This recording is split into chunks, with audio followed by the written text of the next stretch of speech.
Jean-Dominique Sénard, bonjour. Bonjour. Vous êtes gérant du groupe Michelin. J'ai quelques questions à vous poser. Oui. Première question, donc comment concilier responsabilité sociale et difficultés économiques? Je crois que les deux concepts sont parfaitement réconciliables. Ils n'ont jamais été opposés d'ailleurs. Vous savez, les difficultés économiques dont vous parlez, elles viennent pour l'essentiel de la difficulté que les économies ont aujourd'hui à créer des emplois. Or, précisément, la RSE est une voie formidable dans l'avenir pour créer des emplois dans le monde. On le vit, nous, chez Michelin, puisque finalement la RSE fait partie complètement de la stratégie du groupe. Et sans RSE, sans cette capacité de l'entreprise à comprendre quelle est sa responsabilité sociale et ce qu'elle doit faire dans l'avenir, ce qu'elle doit investir, notamment en matière de technologie, pour apporter du bien-être à l'humanité, eh bien nous ne ferions rien.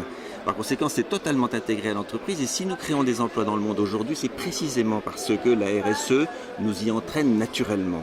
Par conséquent, c'est totalement réconciliable et seules les entreprises qui auront mis cette RSE au cœur de leur stratégie se porteront comme les leaders des années à venir. Il ne faut pas s'y tromper, c'est comme ça que ça se passera.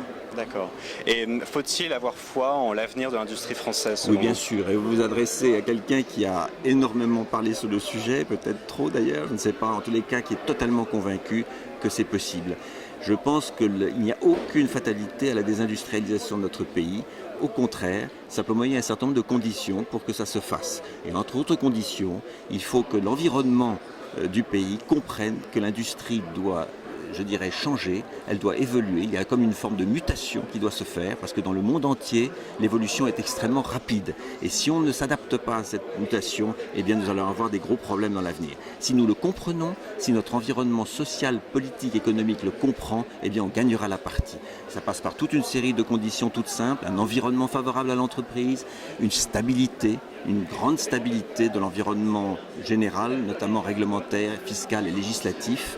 Ça passe par un dialogue social accru. Il y a beaucoup de voies de progrès en ce moment qui sont en train de se passer et que l'on ne voit pas toujours en superstructure, mais que l'on voit se dérouler dans la vraie vie. Et j'ai un énorme espoir que dans les années qui viennent, eh bien, la France redeviendra en quelque sorte normale, si je puis dire, et non pas singulière comme elle l'est trop aujourd'hui. Et pensez-vous qu'il faudrait corriger le droit du travail? Ça en fait partie. On a fait d'énormes progrès de ce côté-là. Vous savez, les accords qui ont été passés entre le patronat et les représentants des salariés en janvier est un énorme pas en avant.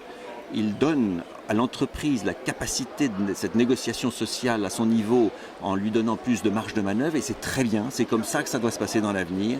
Il faut aller plus loin, on est resté un peu au milieu du gué, il faut aller un cran plus loin et libérer les énergies, notamment au niveau de l'entreprise. Il faut laisser les entreprises, comme c'est le cas en Allemagne aujourd'hui où c'est presque un acte fondamental de la constitution allemande, il faut laisser les entreprises discuter à l'intérieur même de l'entreprise leur avenir avec les représentants à la fois de la direction et des salariés. C'est comme ça qu'on s'en sortira. Le pragmatisme doit être à l'honneur et doit être la première priorité du pays en ce moment.